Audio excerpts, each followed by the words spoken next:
ഇനി ഇരുന്ന് കഴിഞ്ഞാൽ മടി പിടിച്ച് പോകത്തേ ഉള്ളൂ. ആ ഉണ്ടായിരുന്ന ജോലി കളയണ്ടായിരുന്നേ. ഈ ബിസിനസ് എന്നും പറഞ്ഞോണ്ടേ വാങ്ങിച്ചിട്ടേക്കുന്ന വസ്തു കൊടുത്ത് കാശ് മേടിക്കോ?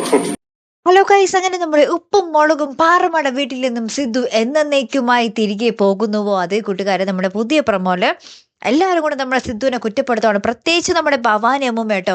ഭവാനി അമ്മൂമ്മ സിദ്ധുവിനടുത്ത് പറയുന്നുണ്ട്, അല്ല സിദ്ധു, എത്ര നാളെ ഇങ്ങനെ ഇരിക്കാനാ തീരുമാനം? ഇനി ജോലിക്കൊന്നും പോകുന്നില്ലേ എന്നൊക്കെ ചോദിക്കുന്നുണ്ട്. അപ്പൊ കേശുവും പറയുന്നുണ്ട്, ആ എങ്ങനെ ഇരുന്നിരുന്ന് മടി പിടിച്ചു എന്നാ തോന്നുന്നേ എന്നൊക്കെ പറയുകയാണ്. പിന്നീട് നമ്മുടെ ഭവാനി അമ്മൂമ്മ പറയുന്നുണ്ട്, കാര്യം ലച്ചു ഇങ്ങനെയൊക്കെ ആണെങ്കിലും ലച്ചു പറയുന്നതിലും കാര്യമുണ്ട്. എത്ര നാൾ ജോലി ചെയ്യാതെ ഇങ്ങനെ ഇരിക്കാനാണ്? എന്തെങ്കിലും വേലയും കൂലിയൊക്കെ ഒരാണായാൽ വേണ്ടേ? എന്നും കൊന്നും ഇങ്ങനെ വീട്ടിലിരിക്കാൻ പറ്റുമോ എന്നൊക്കെ നമ്മുടെ ഭവാനി അമ്മൂമ്മ പറയുവാണേ. അപ്പൊ എന്തായാലും എപ്പിസോഡിൽ നമ്മുടെ ലച്ചു ഇല്ല കേട്ടോ. അപ്പൊ നമ്മുടെ ഭവാനി അമ്മൂമ്മ ലച്ചുവിനെ ഫോൺ ചെയ്ത് പറയുന്നുണ്ട്, സിദ്ധുവിന്റെ കാര്യത്തിൽ നീ എന്താ തീരുമാനം എടുത്തിരിക്കുന്നത് എന്നൊക്കെ വിളിച്ച് ചോദിക്കുന്നുണ്ട് കേട്ടോ. ലാസ്റ്റ് സിദ്ധുവിന് ഇതെല്ലാം കേട്ടിട്ട് ഭയങ്കര സങ്കടമാവുന്നുണ്ടേ.